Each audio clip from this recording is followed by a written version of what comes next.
Well, time to get divisive. Prometheus is directed by Ridley Scott and stars Michael Fassbender, Charlize Theron, Guy Pearce, Idris Elba, Noomi Rapace, and Logan Marshall Green. This movie takes place 30 years before the original and is less of a prequel and more of just like the beginning to a larger origin story of the Xenomorphs. I was mostly on board with this movie. I haven't been that invested in this series since the second one, so that's automatically a plus that I was invested in this movie.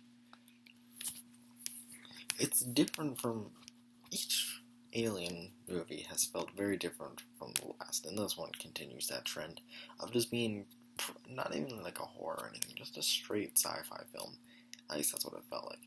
It asks interesting questions and has very interesting philosophies on life, mostly through David, of course, the android. And if you go into this movie expecting it to be very connected to the first, like I assume a lot of people did when it first came out, you will be disappointed.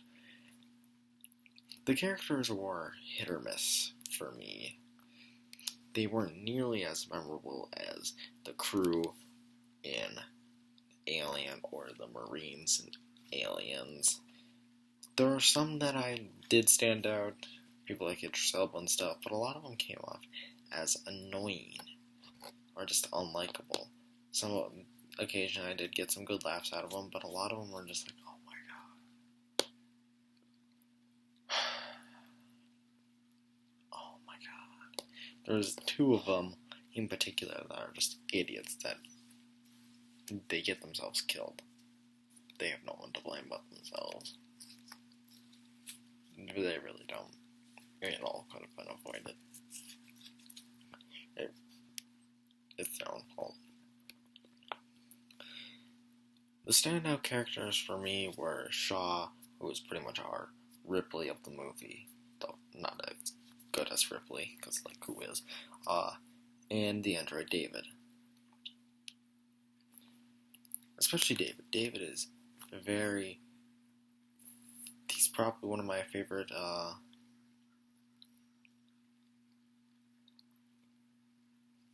androids besides Bishop. I love Bishop from Aliens. But yeah, David was definitely like the standout. Whenever he was pretty much on screen, I was always like, ooh, what's he gonna do? What's gonna happen? I'm interested.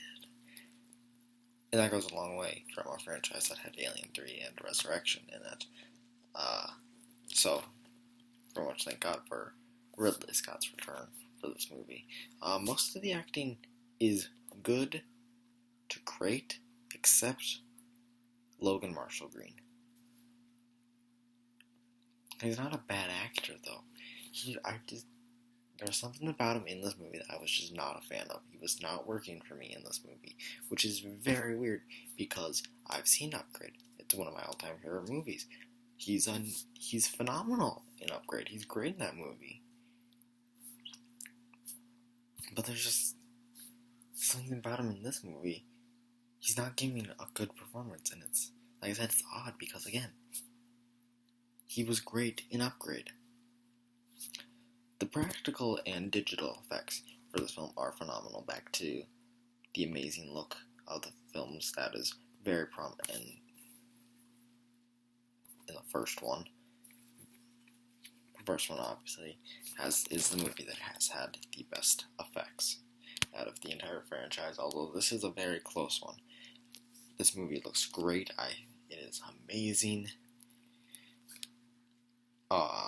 There's a dusting of a character in the beginning of this movie, and it looks amazing, and it was done by the same people who did the dusting scene in Infinity War, which probably explains why it looks so good, because the scene where the heroes turn into dust in Infinity War also looks amazing. So, of course, this came out in 2012, while Infinity War came out in 2018, so obviously there's a difference. But the fact that they both look amazing is, you can tell they're done by the same people. That's how good it is. The movie is the second shortest Alien movie. The only movie to be shorter is Alien with like I think that has like an hour and 55 minutes or something.